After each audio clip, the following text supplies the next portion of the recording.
Come in. నమస్తే madam. నమస్తే, కూర్చోండి. చెప్పండి. నువ్వే చెప్పు. ఇదిగో అది మేడం పరిస్థితి. మరేం పర్వాలేదు, ఇలాంటి కేసులు మా సర్వీస్ లో చాలా మందిని చూసాం. అయితే వాళ్ళ పేర్లు చెప్పు. కొంచెం కోప్పడకుండా మా వాడికి ఎలాగైనా నయం చేయండి మేడం. చిచ్చి, నాకు అసలు కోపమే రాదండి. అయితే ఇవిడ ఉప్పు కారం వాడదనుకుంటా. మేడం సరే, ఆను. ఫస్ట్ ఆనా సెకండ్ ఆనా?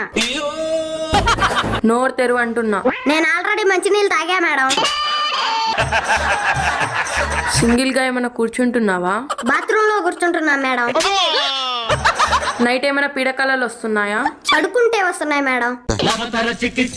నువ్వు ఇలా అడ్డదిడ్డంగా మాట్లాడితే నేను వైద్యం ఎలా చేయాలరా? పేషెంట్ అనుకొని చేయండి.